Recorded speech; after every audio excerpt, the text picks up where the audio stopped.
오늘 하나님 우리에게 주시는 은혜의 말씀 함께 받도록 하겠습니다. 출애굽기 20장 출애굽기 20장 15절 말씀, 십계명의 제8계명 말씀인데요.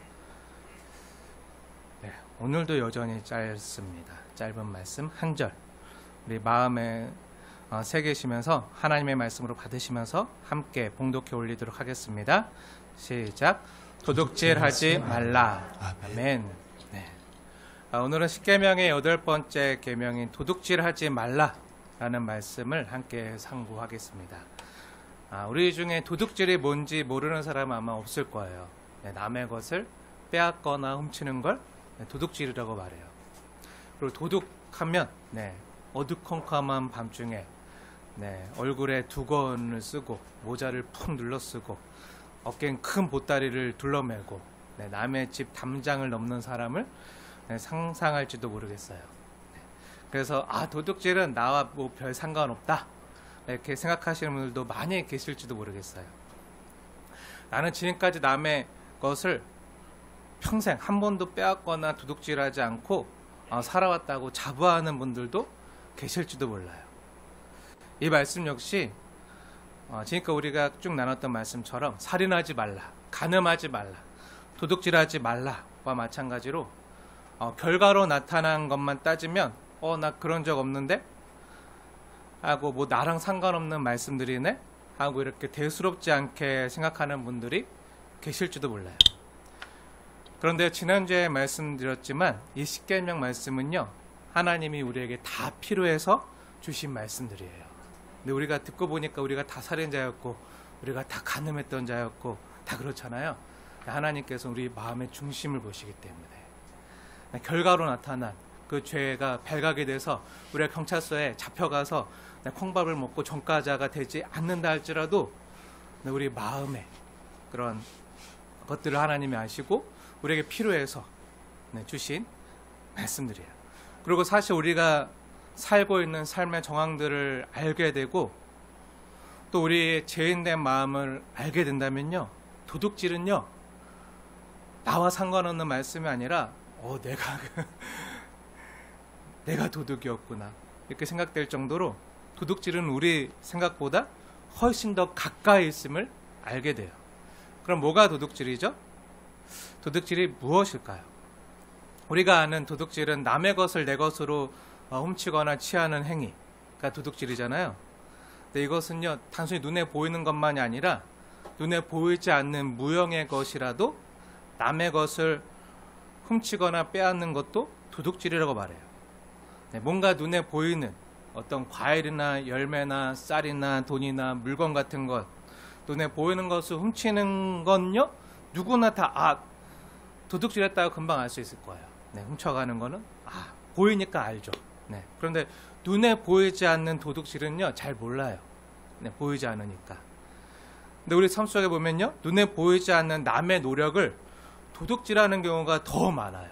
예를 들면 학생들이 공부 안 하고 시험 볼 때 컨닝하는, 옆에 사람 컨닝하는 부정행위를 한다거나 공들여서 준비한 다른 사람의 디자인과 똑같은 것을 카피하거나 베껴서 마치 내가 한 것처럼 출시하는 것 같은 그런 지적재산권 침해나 논문 표절 같은 것들도 다 도둑질이죠.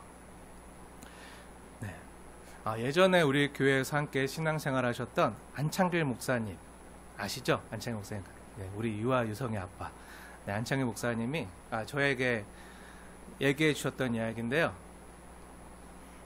자기가 싫어하는 친구가 한 명 있대요. 꼴 보기 싫은 친구. 너무 친한 친구라서 이렇게 얘기하는 거예요. 실제 안 싫어해요. 너무 친한 친구인데, 근데 안창길 목사님이 고등학생 때부터 함께 신앙생활했던 친구가 있어요. 근데 같이 신학교 왔어요. 그 저도 누군지 알거든요. 근데 그 친구가 어떤 친구인지 알아? 하면서 저한테 얘기해줬던 기억이 나서 잠깐 얘기해 드리는데, 안창길 목사님이 학생 때, 고등학생 때, 그냥 편하게 창길이라고 말할게요. 당시 창길 학생이 은혜를 많이 받아서 고등학생 때 예수님 믿고 은혜를 많이 받아서 내가 주님을 위해서 뭔가 할 일이 없을까 하고 생각하고 고민하다가 내가 예배당 청소를 해야겠다 이렇게 생각하고 매주 토요일마다 예배당 청소를 혼자 했대요. 당신은 토요일도 학교 갔잖아요. 토요일도 저도 학교 다녔거든요. 그래서 토요일 날 학교 끝나면 바로 교회 와서 이제 매주 한결같이 이제 창길 학생이 화장실 청소며 계단 청소며 예배당 청소며 땀을 뻘뻘 흘리면서 이제 청소했어요. 누가 시키지 않았지만 남모르게 그렇게 그냥 몇 달간 꾸준히 한 거예요. 자랑할 일도 아니고 칭찬받으려고 할 일도 아니고 그냥 감사해서 자원하는 마음으로 한 거기 때문에 아무에게도 말하지 않았어요. 근데 어느 날 우연히 학생부 예배가 끝나고 교회에서 이런 얘기를 들은 거예요. 어느 여학생들이 모여서 창길 학생의 친구였던 그 동수에게 하는 말. 동수는 이제 제가 지어낸 이름이 가명이에요. 저도 알기 때문에 동수라는 그 친구에게 하는 말을 옆에서 들은 거예요. 여학생들이 모여가지고 이렇게 동수 오빠한테 이렇게 얘기하는 거예요. 어머, 동수 오빠 그동안 남모르게 예배당 청소도 다 했다며, 화장실 청소며 계단 청소며 오빠가 다 했다며, 와 진짜 오빠 멋지다 막 하면서 이제 그 어느 여학생 무리가 그 창길 학생의 친구인 동수에게 말했을 때 뭐라고 얘기했을까요? 그 동수라는 학생이. 글쎄 그 녀석이 어떻게 글쎄 이렇게 말하는 거야. 안 들키려고 했는데 들켰네. 어떻게 알았지? 말하지 않으려고 했는데 참 쑥스럽네. 이렇게 말하는 걸 지나가다가 우연히 들은 거예요. 그러니까 그 동수는 늘 여학생들의 인기가 엄청 많았고 자기는 인기가 하나도 없었다고. 그 동수는 창길이랑 같은 학교 다녔거든요. 같은 학교 다니고 초등학교 때부터 쭉 같은 학교 다니고 너무 친했기 때문에. 근데 그리고 같은 교회를 다녔어요. 같은 교회 다녔기 때문에 토요일날 학교 끝나고 동수가 창길아 오락실 가자 해도 창길 학생은 안 돼, 나 교회 가서 청소해야 돼 하고 교회 가는 걸 너무 잘 알고 있었거든요. 그런데도 한 번도 와서 도와준 적이 없는 친구인데 글쎄 그걸 자기가 몇 달 동안 혼자 청소 다 했다고. 여학생들에게 공치사하고 있는 걸 이제 우연히 발견하고 들은 거예요. 그 얘기를 이제 저한테 했던 기억이 나는데, 마치 이런 것처럼요, 꼭 눈에 보이는 게 아니더라도 눈에 보이지 않는 누군가의 노력을 마치 내가 한 것처럼 자기가 가로채는 것 역시 도둑질이에요. 근데 성경은요, 앞에 이야기했던 것들보다 앞에 했던 건 그래도 깜찍하죠. 더 무서운 도둑질에 대해서 이야기하고 있는데요, 이런 도둑질은요, 뭔가 힘이나 권력을 가진 사람들이 제도를 악용해서 가난한 자들을 압제하거나 빼앗는 행위도요, 성경은 도둑질이라고 말해요. 예를 들어서 일을 시키고 품삯을 주지 않는 행위, 그리고 합법적으로 세금을 걷는다 할지라도 너무 부당하게 폭리를 취하는 행위, 그리고 성전에서 장사하는 행위, 이게 다 도둑질이라는 거예요. 예수님이 성전에 장사하던 자들을 보시고 어떻게 하셨죠? 다 뒤집어 엎었잖아요. 너희들이 하나님의 집을, 만민이 기도하는 집을 강도의 구렬로 만드는 거다, 이렇게 얘기하셨잖아요. 구약시대에 보면요, 남유다 왕국에 요아김이라는 나쁜 왕이 있었어요. 근데 이 왕은 자기 왕궁을 멋지고 호화롭게 짓기 위해서 백성들을 부역에 동원시켰지만 마땅히 주어야 될 품삯을요 전혀 주지 않았어요. 안 주고 일만 시키고 노예처럼 부리는 거예요. 그리고 아모스서, 구약성경 아모스서 8장에 보면요, 부자들이요 자기들의 밭에서 일한 가난한 소작농들의 품삯을 주지 않거나, 또는 장사할 때 저울을 속인다거나, 또 돈으로 가난한 자를 노예로 사서 함부로 부리는 자들 때문에 하나님께서는 아모스서 8장에 내가 이것 때문에 이스라엘을 망하게 하고 용서하지 않겠다 라고 말씀하시는 무서운 장면이 나와요. 그러니까 이스라엘 멸망은요, 어떻게 보면 힘으로 약한 자를 억압하고 착취한 그들의 부정부패 때문에 망했다는 거예요. 그들이 돈으로 막 사람을 사고 팔고 자신을 위해서 이용할 정도로 탐심이 우상이 되어버린 것 때문에, 탐심이 우상 숭배잖아요. 근데 하나님보다 그 탐심 때문에 막 사람을 이용하고 막 도구를 어기고 해서 하나님이 이것에 대해서 진노하시고 다른 나라들을 해초리로 들어서 이스라엘을 망하게 하신 거예요. 근데 오늘날 시대를 보면요, 오늘날 시대를 봐도 당시 구약 시대보다 더 나을 게 없어요. 아니, 오히려 더 악한 걸 많이 봐요. 합법적으로 가정한 도둑질이요, 여전히 성행하고 있어요. 흔히 말하는 화이트 칼라 범죄들이죠. 화이트 칼라가 뭐죠? 네, 흰 와이셔츠 입고 하는 범죄들. 네, 뭐 사회 지배층이나 엘리트들이 하는 범죄들, 이거 화이트 칼라 범죄라고 하는데, 주로 사업가나 고위공직자나 부유한 엘리트들이 행하는 범죄들이죠. 화이트 칼라 반대가 뭐죠? 블루 칼라잖아요. 네, 블루 칼라는 노동자들이잖아요. 네, 블루 칼라의 도둑질은요, 그냥 길거리에서 배고파서 빵을 훔치거나 물건을 훔치는 그런 노상에서 벌어지는 범죄가 대부분이라, 노상 범죄들이라 금방 알 수 있어요. 그리고 금방 티가 나고요, 금방 잡혀가요. 근데 화이트 칼라의 도둑질은요, 잘 드러나지 않아요. 드러나지 않고 감추어져 있고 규모도 훨씬 크고, 또 때론 법을 이용해서 법의 테두리 내에서 합법적으로 도둑질하기 때문에 훨씬 심각한 영향을 끼쳐요. 그들은요, 자신들의 지위와 권력을 이용해서 조직적인 탈세나 뇌물, 비자금, 내부자 거래나 주가 조작, 공정거래 위반, 횡령과 배임, 직권남용 같은 범죄를요 저질러요. 그래도 처벌받지 않아요. 합법적으로 법의 테두리 내에서 왔다 갔다 하면서 하기 때문에 드러나지 않아요.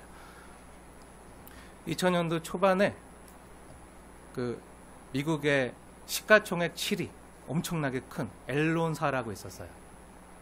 아마 아시는 분들 다 아실 텐데, 요즘으로 말하면 LG 정도 되는, 우리나라 LG나 뭐 SK 정도 되는 대기업이었어요. 엄청 큰, 네, 그런 엄청나게 큰 앨론사라는 그 미국 전역뿐만 아니라 세계 뭐 그 정유와 관련된, 에너지와 관련된 엄청난 회사였는데, 그 회사가 엄청나게 컸거든요. 미국에서 세계 7대 재벌 회사였으니까. 근데 그 회사가 안에서 그 고위층들끼리, 그 CEO와 그 안에 있는 그 사람들이 주가 조작을 하는 거예요. 불법으로 회계 장부를 조작하고. 그래서 엄청나게 부풀려 놓고, 그래갖고 막 주가가 막 엄청나게 치솟고, 그래서 그걸 막 오르는 걸 사람들이 다 같이 사고, 네. 그리고 사람들이 그 고점에서 그 기업 회장이나 그 기업가들이나 그 임원들이 다 팔고, 네, 막 해서, 그런데 그게 불법으로 회계 조작한, 네, 실제로는 그렇지 않은데 마치 그런 것처럼 부풀리고 뻥튀겨서, 그래서 그것 때문에 그 당시 미국에 금융위기가 올 정도로 엄청난 파장을 일으키고, 엄청나게 많은 사람들이 자살을 하고, 그것 때문에 또 수십만 명이 직장을 잃어버리고, 굉장히 힘든 것들이 금세기 초에 있었어요. 아마 아시는 분들은 다 아실 텐데, 네, 그런 것들을 그 고위 공직자, 그 회사의 가장 뛰어난 엘리트라고 하는 사람들이 저지른 거예요. 그리고 미국에 있는 고위 공직자들과 짜고, 그 월가에 있는 사람들하고 짜고, 그런 일을 벌임으로 인해서 엄청난 큰 힘든 일을 가져왔는데, 근데도 이런 도둑질은요, 주가 조작 같은 이런 것들은요, 내부자 거래나 막 이런 것들은요, 그리고 뇌물이나 이런 것들은요, 엄청난 파장과 더 엄청난 큰 규모로 일어나는 범죄임에도 불구하고 잘 드러나지 않아요. 몇 년 동안 드러나지 않았어요. 그리고 실제적으로 그런 일을 해도요, 큰 죄책감을 느끼지도 않아요. 왜냐하면 눈에 보이는 한 사람에게만 피해주는 게 아니라 보이지 않는 불특정 다수를 상대로 대놓고 도둑질을 하는 거기 때문에 양심의 가책도 느끼지 않아요. 오히려 이렇게 안 하면 바보라고 생각하고 더 교묘하고 교활한 방법으로 법망을 피해서 효과적으로 세금을 빼먹거나 남의 돈을 가로채요. 또한 이러한 범죄를 저지를 때도 자신이 가진 돈과 지위로 법조인들이나 회계사들의 도움을 받아서 합법적으로 저지르고, 또 발각이 되었을 때도 법조인들의 도움을 받기 때문에 잘 빠져나가요. 설령 재판을 받아도요, 대부분 무혐의나 심해야 집행유예. 또는 실형을 받아도 그 사면으로 풀려나기도 해요. 우리 너무 많이 봤잖아요. 얼마나 부정부패가 심한지 몰라요. 그리고 부패가 뭐죠? 부패?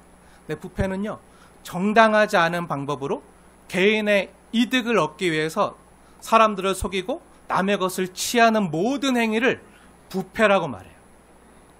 부패는요, 곧 도둑질과 같은 거예요. 근데 사람들은 도둑질 하면 즉각적으로 알지만 부패 하면요 잘 몰라요. 생각도 안 해요. 나랑 상관없고 내가 할 수도 없는 거고.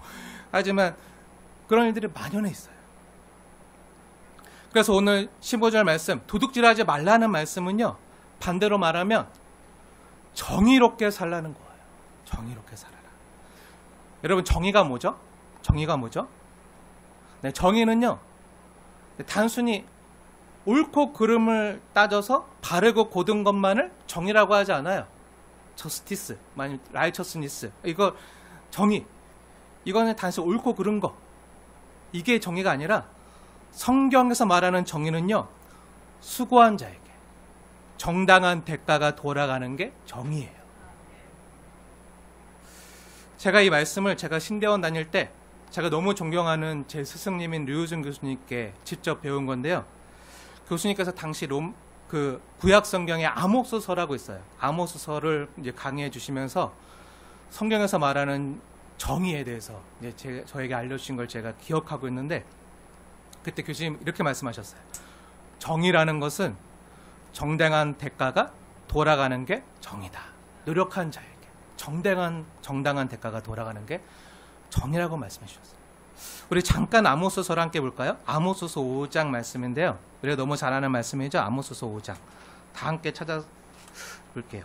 출애굽기 20장을 표시해 놓고 아모스서로 가서 잠깐 같이 볼게요. 아모스서 5장.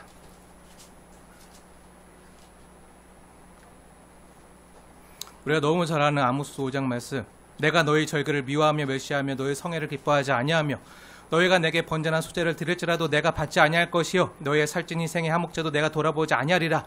내 노랫소리를 내 앞에서 그칠지어다. 내 비파소리를 내가 듣지 아니하리라. 오직 정의를 물같이 공의를 마르지 않는 강같이 흐르게 하라. 우리가 너무 잘 아는 말씀이잖아요. 근데 이게 왜 나왔는지 알아요? 하나님께서 왜 이렇게 말씀하셨는지 알아요?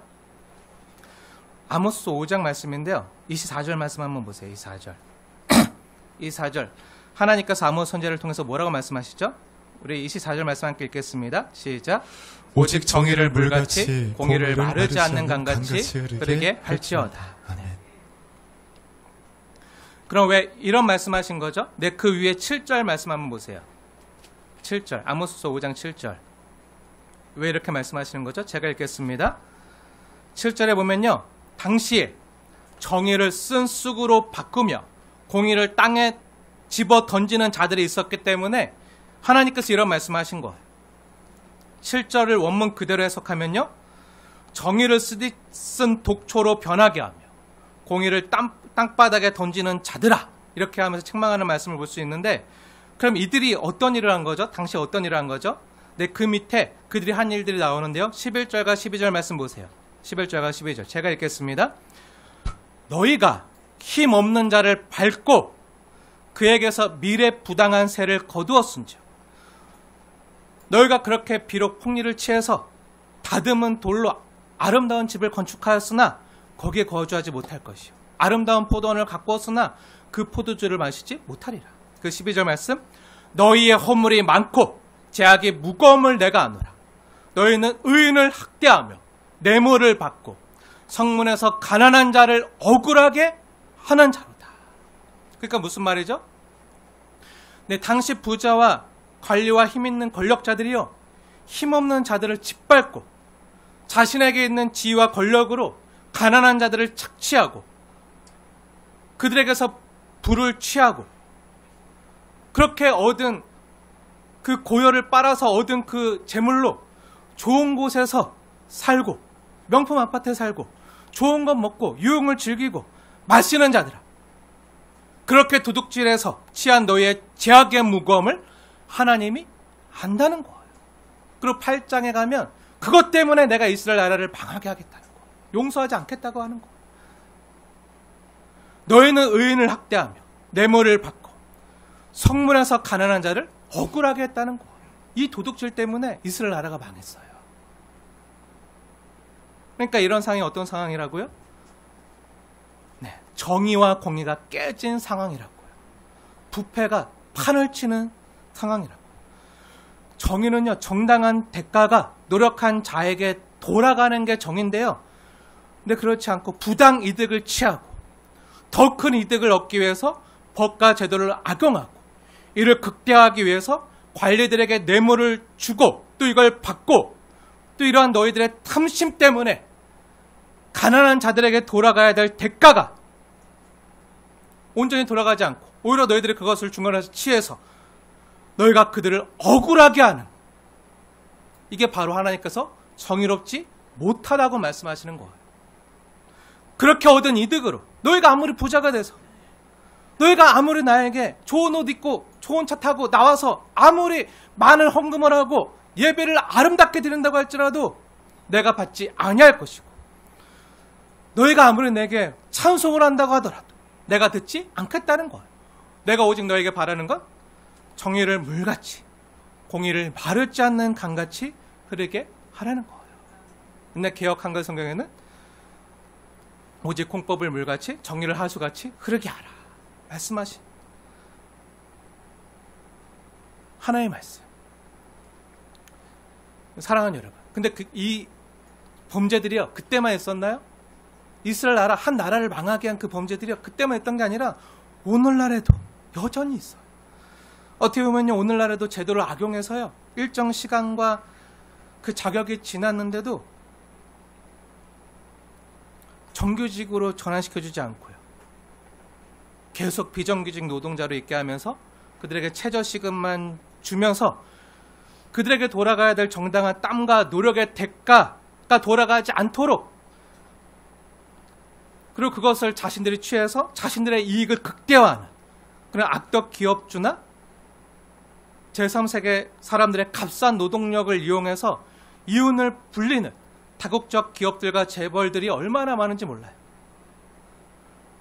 자신들이 해야 될 일이나 그 비용을 하드웨어 업체에 비용을 떠넘기고 아니면 대리점에 물건을 떠넘기는 행위도요 사실은 도둑질하고 있는 그 재벌들의 행태라고 할 수가 있어요.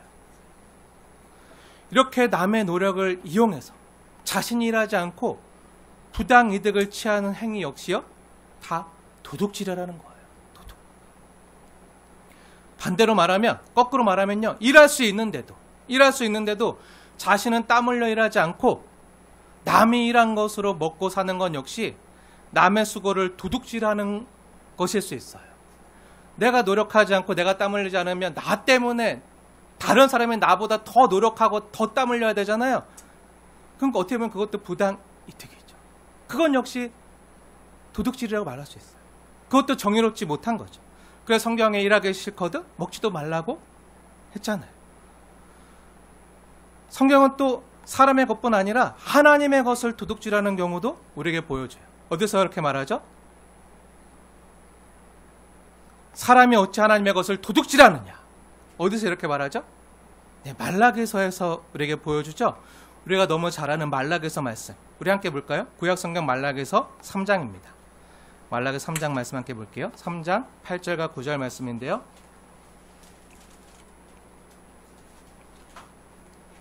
우리 찾아서 함께 읽겠습니다. 말라기서 3장 8절 9절 두 절 말씀, 하나님의 말씀을 받으시면서 함께 읽을게요. 시작. 사람이 어찌 하나님의 것을 도둑질하겠느냐?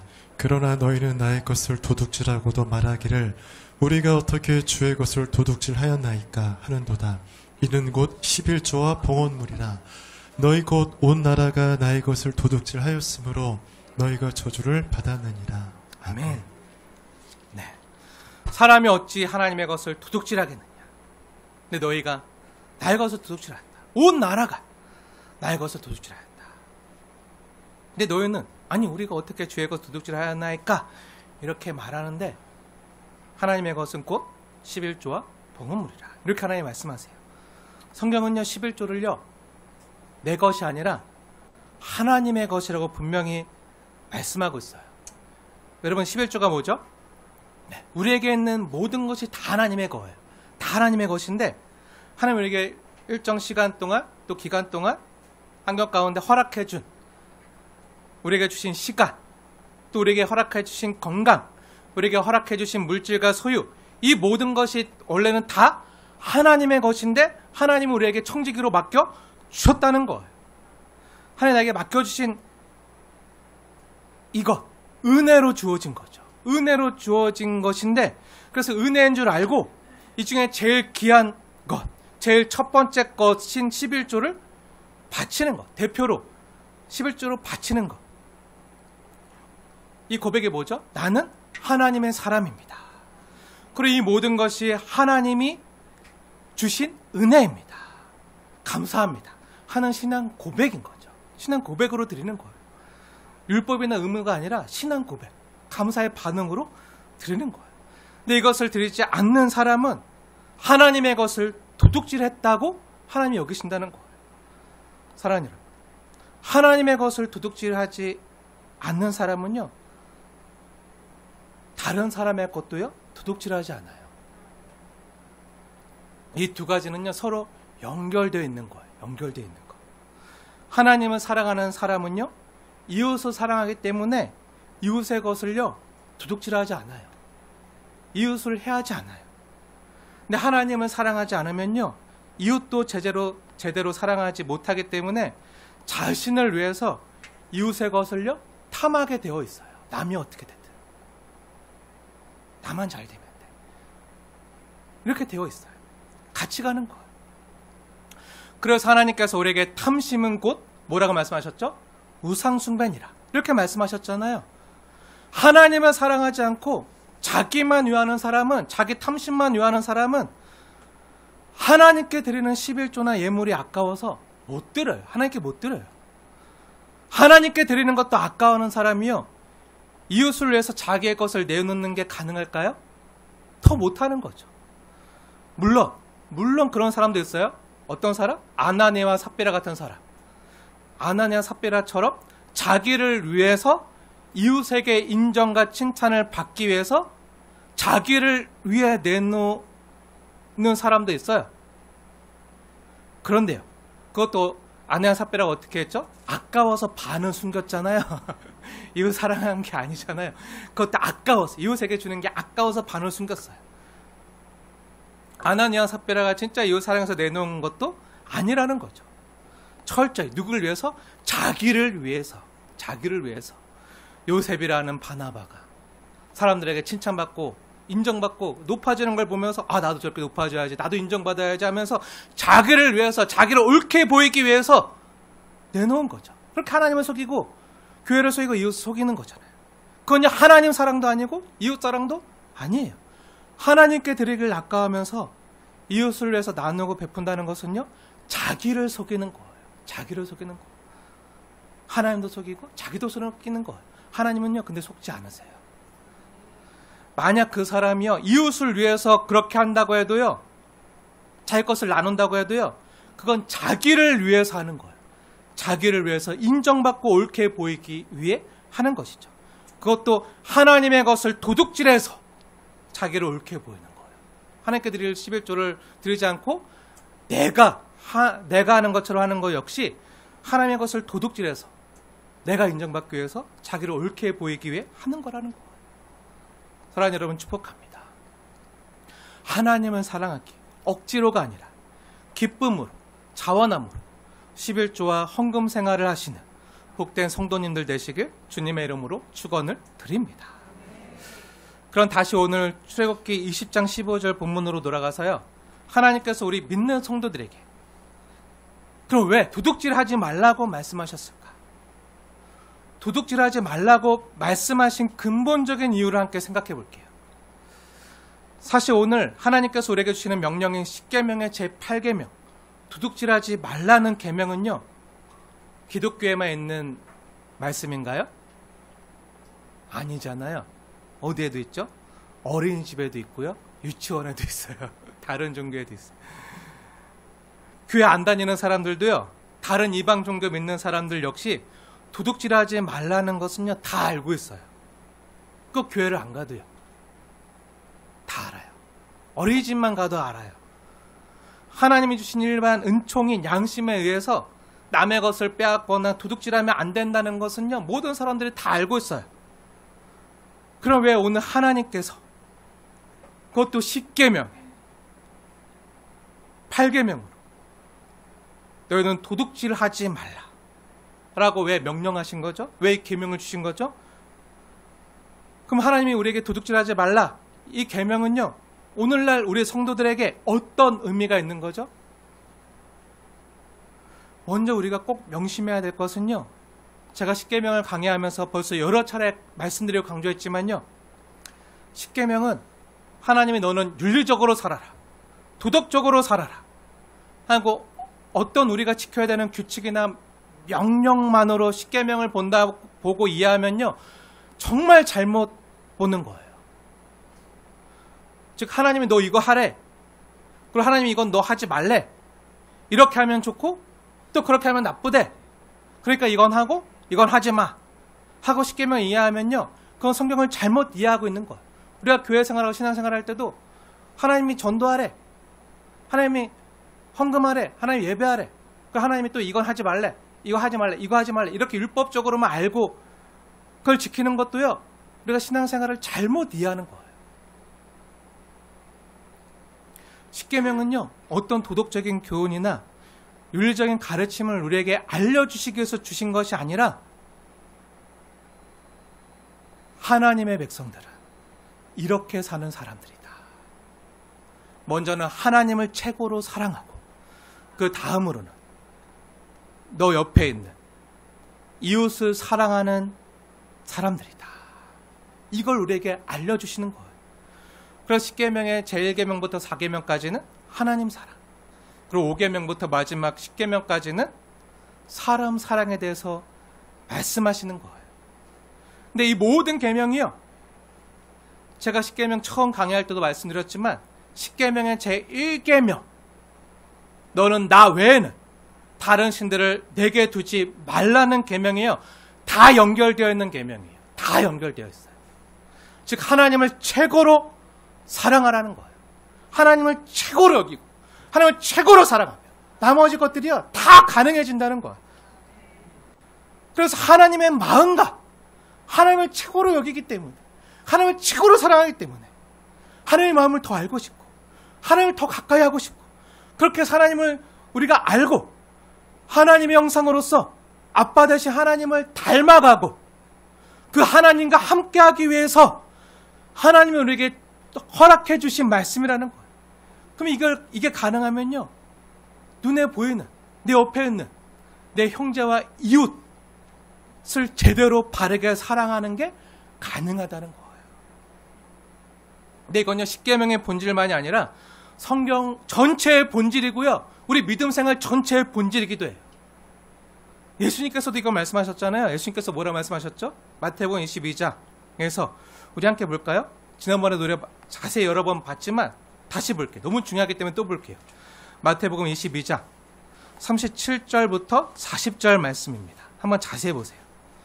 예수님 말씀, 마태복음 22장 37절부터 40절 말씀. 자세히 보세요. 제가 읽겠습니다. 예수께서 이르시되 너의 마음을 다하고 목숨을 다하고 뜻을 다하여 주 너의 하나님을 사랑하라 하셨으니 이것이 크고 첫째 되는 계명이요 둘째도 그와 같으니 너의 이웃을 너 자신과 같이 사랑하라 하셨으니 이 두 계명이 온 율법과 선지자의 강령이니라. 이게 온 율법과 선지자의 강령이래요. 이게 성경 전체의 핵심과 본질이래요. 어떻게 보면 예수님께서 10계명만 아니라 성경 전체의 본질과 핵심을 정확히 딱 꼬집어서 말씀해 주신 거예요. 그러니까 10계명뿐만 아니라 성경 전체의 본질과 핵심이 뭐라는 거죠? 딱 한 단어로 말하면 사랑이고요. 조금 길게 말하면 하나님 사랑과 이웃 사랑이라는 거예요. 그래서 우리 교회 이름이 숨빛 교회잖아요. 숨은 목숨을 다해 하나님을 사랑하고, 빛은 빛이신 예수님처럼 이웃을 사랑하는, 이게 온 율법과 선지자의 강령이래요. 제가 지난 10계명 첫 시간 십계명에 들어가기 전에 서론을 다루면서 강령에 대해서 설명해 드렸잖아요. 강령이 뭐라고 했었죠? 강령. 네. 매달려 있다. 나머지 모든 것들이 모두 여기에 매달려 있다는 거였잖아요. 그래서 십계명뿐만 아니라 성경에 하라, 하지 마라, 이 모든 명령과 율법도 다 예수님 말씀에 의하면 하나님이 우리를 사랑하셔서 보여주신 사랑에 다 매달려 있다는 거예요. 근데 사랑에 빠지면 아무것도 아니라는 거예요. 오히려 사랑에 빠지면요 더 위험할 수도 있어요.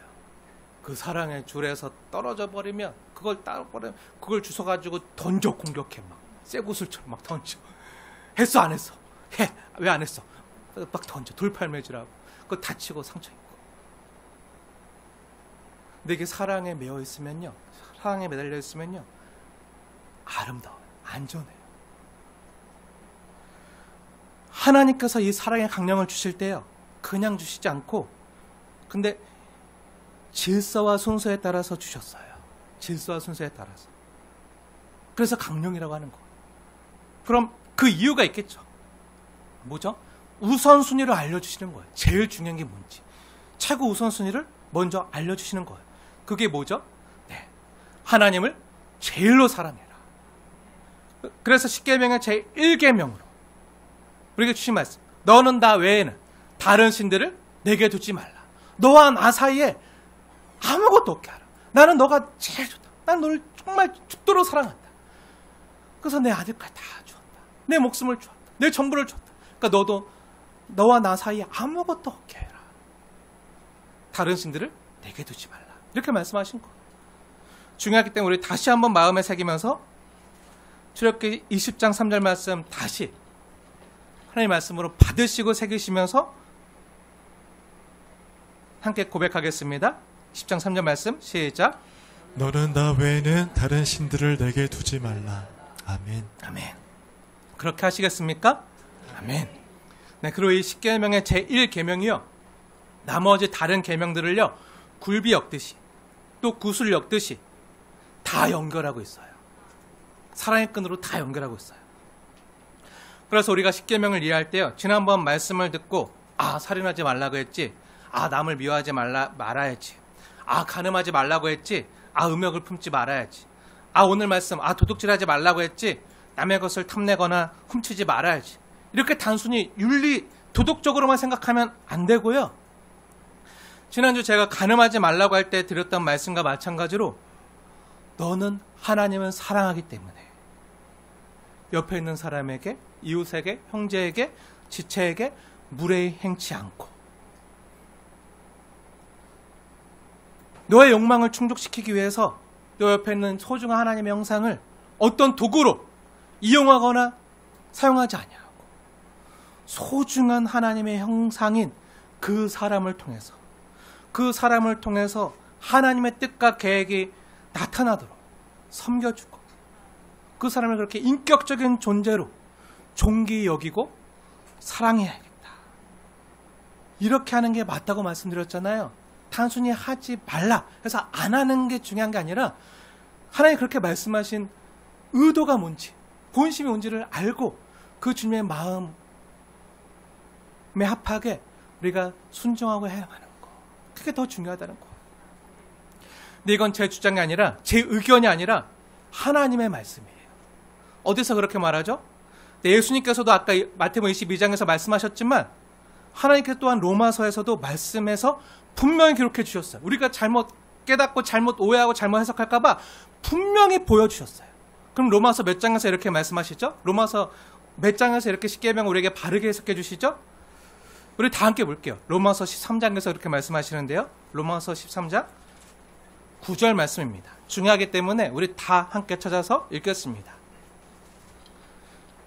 로마서 13장 9절 말씀 하나님의 말씀으로 받으시면서 마음에 새기시면서 함께 읽겠습니다. 시작. 간음하지 말라, 살인하지 말라, 도둑질하지 말라, 탐내지 말라 한 것과 그 외에 다른 계명이 있을지라도 내 이웃을 내 자신과 같이 사랑하라 하신 그 말씀 가운데 다 들었느니라. 아멘. 아멘. 하나님의 말씀입니다. 십계명의 쭉 내용, 사람과 관련된 내용, 간음하지 말라, 살인하지 말라, 도둑질하지 말라, 또 앞으로 9계명과 10계명, 이웃을 탐내지 말라 한 이 모든 것 외에 다른 어떤 계명들이 있을지라도 내 이웃을 내 자신과 같이 사랑하라 하신 그 말씀 가운데 다 들어있다는 거예요. 다 들어있는 거예요. 근데 하나님께서 10계명의 이 계명들이 어디에 들어있다고요? 사랑하라는 말씀에 다 들어있다고 우리에게 정확하게 해석해서 알려주시는 거예요. 그리고 9절 말씀을 앞뒤로 싸고 있는 말씀 있잖아요. 8절 말씀 뭐라고 말씀하시죠? 남은 사랑하는 자는 율법을 다 이루었느니라. 그리고 10절 말씀 사랑은 이웃에게 악을 행하지 아니하나니 그러므로 사랑은 율법의 완성이다. 이렇게 말씀하시는 거예요. 그리고 사랑하면요 이웃에게 악을 행하지 않아요. 이게 율법의 완성이라는 거예요. 사랑하면 이웃에게 악을 행하지 못하기 때문에 도둑질하지 않는 거예요. 당연한 거예요. 저절로 되는 거예요. 근데 사랑하지 못하면요 내 것보다 더 좋네. 배 아파.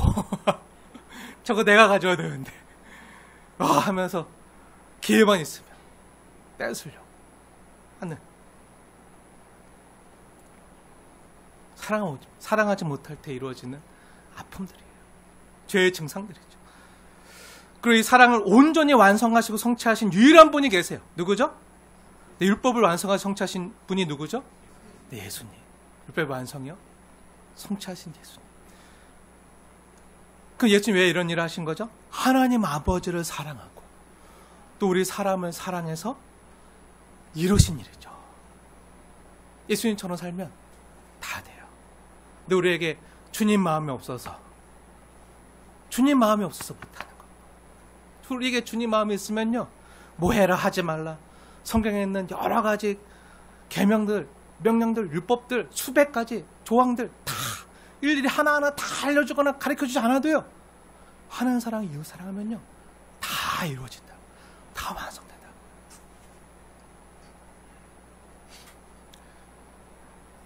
근데 이 10계명은요 우리가 지금 이렇게 본 것처럼 하나님 우리에게 정확히 해석해서 알려주신 것처럼 다 사랑으로 연결되어 있어요. 사랑으로.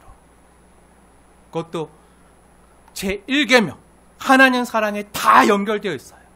강령처럼 다 연결되어 있어요. 너는 나 외에는 다른 신들을 내게 두지 말라. 즉 하나님을 최고로 여겨라. 하나님을 제일로 사랑해라. 여기에 다 연결되어 있는 것. 그럼 제가 예를 들어 말씀드릴게요. 예를 들어 볼게요. 자, 제1계명 하나님 사랑하는 걸 우리가 온전히 지키지 못하면요 어떻게 되는지 아세요? 하나님을 제일로 사랑하지 않게 되면요 2계명이 나타나요. 나를 위해서 우상을 만들기 시작해요. 나를 위해서 하나님보다 다른 게 더 좋아지기 시작해요. 다른 걸 찾아가요. 그래서 하나님이 아닌 돈을 섬기고 쾌락을 섬기고 세상을 섬기는 일이 저절로 나타나요. 하나님께서 너와 나 사이에 아무것도 없도록 하라 하셨는데 하나님 우리가 최고로 여기지 않고 하나님 최고로 사랑하지 않으면요 나를 위해 다른 것을 나에게 둬요. 즉 우상을 만들어요. 그리고 이렇게 2계명이 무너지면요 또 3계명이 등장해요. 하나님의 이름을 망령되이 일컫게 돼요. 하나님을 제일로 여기지 않고 하찮게 대하게 돼요. 하나님을 우습게 여기게 돼요. 그렇게 해서 우상을 만들고 하나님의 이름을 망령되이 일컫는 사람은요 제4계명에게도 당연히 무너져요. 안식일을 거룩하게 지키지 않아요. 예배가 무너져요. 하나님보다 다른 걸 더 사랑하면요 다른 걸 쫓아가요. 예배 드리는 것보다 다른 걸 택하게 돼 있어요. 하나님을 제일로 여기지 않기 때문에. 그래서 예배가 무너지고 안식일을 거룩하게 지키지 못하고 이게 다 1계명에 연결되어 있는 거예요. 강령처럼. 그리고 이게 하나님 사랑이 무너지면 나머지 5계명부터 10계명까지 사람 사랑은요 당연히 다 무너지게 돼 있어요. 도미노처럼. 5계명부터는 이 하나님을 사랑하지 않는 증상들이 우리 사람과 사람 사이의 관계 가운데 나타나요. 즉 죄의 증상들이죠. 마치 우리가 감기 걸리면 콧물이 나고 기침이 나고 몸살이 나고 하는 것처럼 우리 삶에서도요, 하나님을 사랑하지 않으면요, 그런 증상들이 삶에서 나타나게 되는데, 그게 바로 첫째는 부모를 공경하지 않는 거로 나타나요. 하나님의 권위를 인정하지 않는데 어떻게 부모의 권위를 인정하겠어요? 다른 사람의 권위를 인정하겠어요? 인정하지 않는 거로 나타나요. 그리고 5계명, 너를 만드시고 지으신 하나님 아버지를 사랑하지 않는데 당연히 어떻게 부모를 사랑할 수 있겠냐는 거예요. 그리고 제6계명, 하나님이 그 아들을 보내시면서까지 십자가에서 죽기까지 사랑한 내 이웃을 우리가 온전히 사랑하지 못하고 미워하고 정죄하고 판단하는 증상들로 나타나요. 그래서 형제에게 야, 너 머리가 비었냐? 이 멍청아 하면서 형제에게 나가라, 욕하고 미워하고 하는 증상들로 나타난다고요. 하나님 우리를 너무 존귀히 여겨요. 우리는 그 형제를 존귀히 여기지 못하는 거예요. 그리고 제7계명, 하나님이 존귀히 여기시고 하나님의 형상으로 지은 소중한 이웃과 지체와 형제를요, 우리가 하나님을 사랑하지 않으면요, 우리 이웃 역시 자신의 쾌락을 위한 도구로 여기는 증상들로 나타나요. 그래서 마음으로 음욕을 품어요. 그리고 우리가 오늘 함께 보고 있는 제8계명, 도둑질하지 말라. 하나님을 사랑하지 못해서 내 이웃을 공경하지 않고 이웃을 미워하고 도구로 여기고 하는 사람은요, 당연히 제8계명에도 너무나도 쉽게 무너져요. 하나님을 제일로 사랑하지 않으면 하나님의 것도 도둑질하고요, 하나님의 것도 두려워하지 않고 도둑질하는데 다른 사람의 것이야 오죽하겠냐는 거예요. 자신을 위해서 남이 어떻게 되든, 남이 나 때문에 내 이웃이 피해를 입든 말든 상관하지 않고 그들의 것을 빼앗아서라도 내 자신의 욕망과 탐심을 만족시킨다는 거. 하나님을 제일로 사랑하지 않는 사람은요, 앞으로 보게 될 제909계명과 십계명의 말씀에도 무너진다는 거예요. 어떻게 되죠? 그러니까 뭐죠? 이 십계명은요, 제1계명, 하나님을 최고로 여기고 하나님을 제일로 사랑하는 것과 다 연결되어 있다는 거예요. 같은 말씀이라는 거예요. 하나님 사랑, 이웃 사랑. 하나님 사랑하며 눈에 보이는 형제를 사랑해야 될 것이다. 거꾸로 말하면 뭐죠? 옆에 있는 눈에 보이는 형제를 사랑하지 못하면 곧 뭐라고요? 눈에 보이지 않는 하나님을 어떻게 사랑하겠냐는 거예요. 사랑하지 못한다는 거예요. 증상들로, 열매로 나타난다는 거예요. 열매를 보아 안다는 거예요. 다 연결되어 있어요. 다른 말이 아니라는 거예요. 오늘 제8계명 관련해서 아까 우리가 로마서 말씀을 통해서 봤지만 하나님을 사랑하면요, 이웃에게 나쁘게 행하지 못해요. 악을 행하지 못해요. 근데 하나님을 사랑하지 못하면요, 이웃에게 나쁘게 행해요. 악을 행해요. 그리고 나쁘다는 말이 어디서 왔는지 알아요? 어떤 목사님이 해주신 말씀인데, 나쁘다는 말은요, 나뿐이다 에서 나왔대요. 나쁘다는 말은 원이 나뿐이다 에서 나왔대요. 나뿐이다. 나뿐이다가 나쁘다가 된 거예요. 나쁘다. 너 진짜 나쁘다. 너밖에 모르는 거다. 이기적인 거다. 근데 우리가 그렇게 살잖아요. 아, 나만 아니면 돼. 나만 아니면 돼. 옆에 있는 지체야, 형제야, 이웃이 어떻게 되든, 고통을 당하든 눈물을 흘리든 나만 아니면 되지. 아, 나만 아니라서 감사합니다. 하나님, 내가 그렇지 않으면 감사합니다. 내가 저 세례 같지 않으면 감사하나이다. 내가 저 죄인 같지 않으면 감사하나이다. 나만 아니면 되지. 나만 잘 살면 되지. 이렇게 나타나는 거야. 나쁘다는 생각밖에 없기 때문에 남이 어떻게 되든 남의 것을 취해서라도 빼앗아서라도 나를 배불리며 나만 잘 살면 된다는 생각이요, 악하다는 거예요.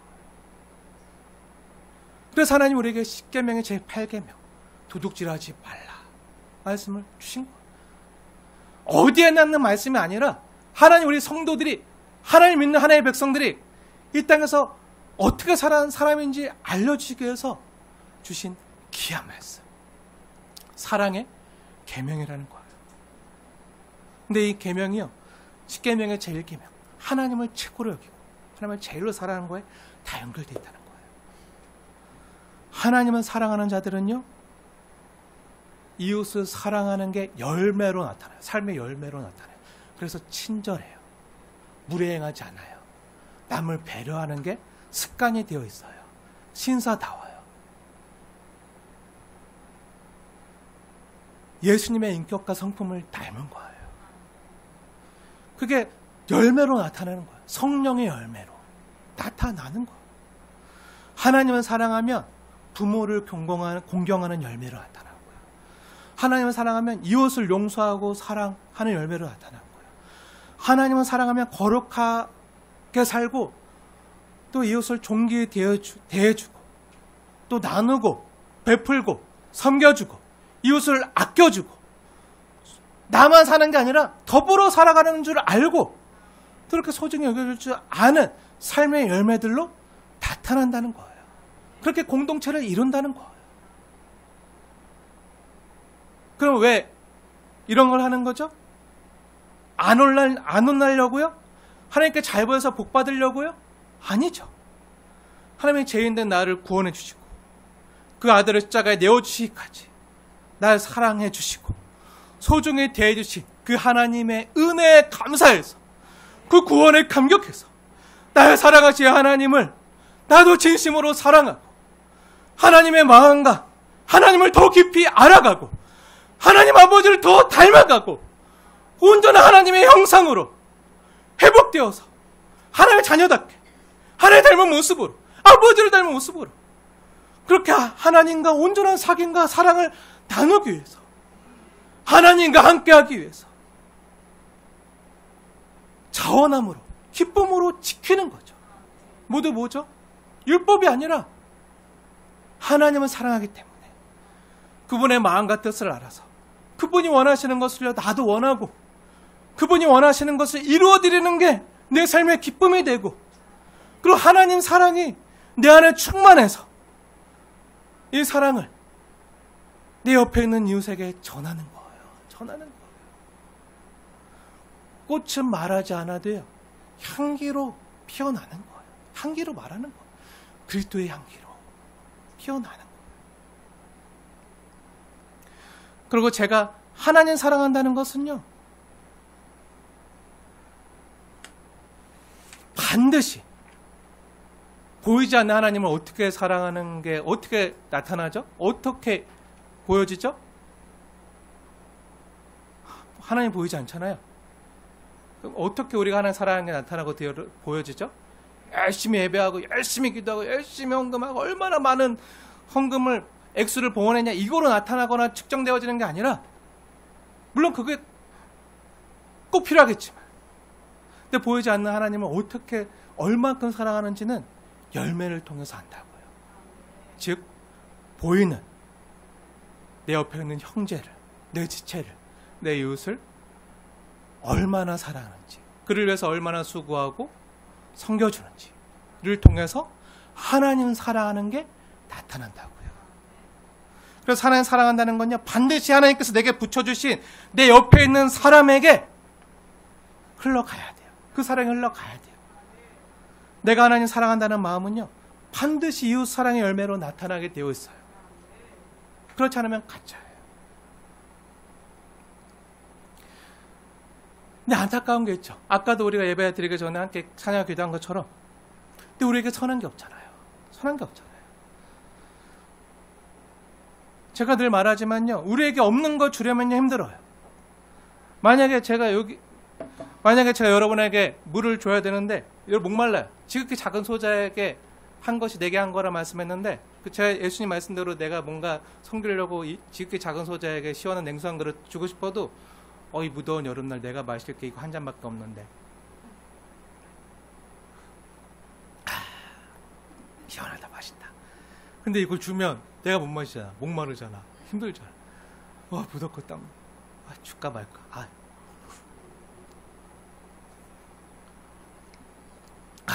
아우 시원하다. 그리고 먹다 남은 거 이제 배부르니까 시원하니까 목 축였으니까 줘요. 줘서 먹어요. 마셔요. 근데 나에게 이게 한정된 양밖에 없잖아요. 이거 안 넣는 것만 내가 남에게 내게 있는 걸 퍼주려고 하면요, 남에게 줬어요. 주면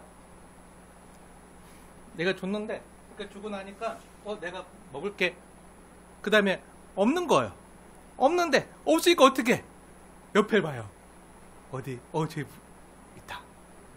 저거 좀 목마른데 마시고 싶은데, 쟤 마셨을 거야. 마셨으니까 이제 내가 마셔야지 하고 나만 생각하고 그냥 가져오는 거야. 말도 없이. 그리고 나만 생각하면 그게 가능해져요. 그리고 내게 있는 거 한정된 거밖에, 이거밖에 없는데, 이거 없으면 나 못 사는데, 이거 없으면 힘들고, 나 이거 없으면 눈물 나고 힘들어 죽겠는데, 근데 내가 이거 처음에는 은혜가 충만하면요, 하나님 은혜가 부어지고 충만하면요, 그렇게 하나님 말씀대로 살아가면 살아야지 하면서 줘요. 주는데 주다 보니까, 퍼주다 보니까 없네 어떡하지? 오늘 먹어야 되는, 내일도 없네 어떡하지? 처음엔 주다가 가면 갈수록 아깝다는 생각이 들어요. 조금만 줘야겠다. 내가 먹을 것도 있어야지 하면서 하다가, 그런데 이렇게 하다 보면 자꾸 마음이 힘들어져요. 우리 안에 선한 게 없잖아요. 제가 늘 말하지만 우리에게 없는 거 주려면요, 힘들어요. 그래서 어떻게 되죠? 받아야 돼요. 우리 성도는요, 받아야 살 수 있는 존재예요. 어디서 받죠? 하늘 아버지께 받아야 돼요. 천부 아버지께 받아야 돼요. 악한 자라도 자식에게 좋은 것으로 줄 줄 알거든.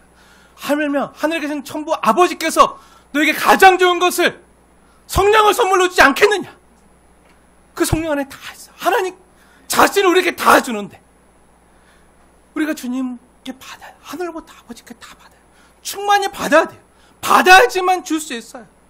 하늘부터 받아요. 내 안에 사랑이 없는데 내게 있는 거 자꾸 퍼주려고 하면요, 힘들고 또 지치고 고갈되면 남의 것에 눈이 돌아가고 탐내게 되고. 그래서 안 그러려면 우리가 충만히 늘 받아야 돼요. 어떻게 받죠? 충만히 받아야 돼요. 어느 정도래요? 이렇게 받으면요, 충만히 받으면, 받다가 이게 너무 충만히 받아서 넘쳐서 흘러갈 정도로. 이게 충만하면, 이게 충만히 계속 부어지면, 가득 차면 어떻게 되죠? 흘러 넘치잖아요. 흘러 넘쳐요. 가득 차면 흘러 넘쳐요. 처음엔 시냇물같이 또랑같이 조금만 내 마음이었는데 성령의 강물이 부어지면 내 부어 넘쳐서 내 주변에 있는 나무들과 가실들을 다 먹여 살려요. 그렇게 그리스도의 푸른 계절이 오나.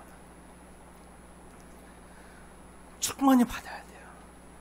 충만히 부어지면, 하나님 사랑이 우리에게 충만히 부어지면요, 나는 늘 충만해서 힘이 나고요. 아무리 마시고 아무리 써도 충만히 부어지면요, 나는 충만해서 힘나고, 또 이게 내 주변으로 흘러가잖아요. 흘러가요.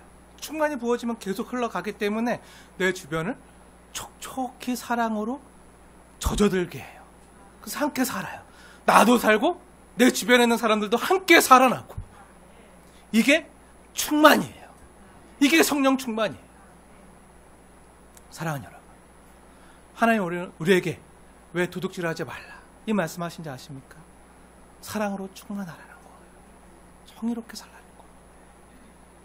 또 우리가 하나님을 또 받아야지 살 수 있는 존재인지 알고 하나님께 구하라는 거예요. 주신다는 거예요. 다 주신다는 거예요. 그 아들 아낌없이 주신 분이 다른 걸 우리에게 주시지 않겠습니까? 주신다는 거예요. 그러니까 구하라는 거예요. 그 주님이 우리 아버지 되서 믿고 구하십시오. 그리고 오늘 말씀 기억하시면서 늘 성령으로 충만한 거룩한 주의 종들 되시길 주님의 이름으로 축원을 드립니다. 주님 우리에게 주신 것으로 또한 섬기며 살 수 있는, 베풀며 나누며 살 수 있는 저 여러분 되어지길 축복합니다.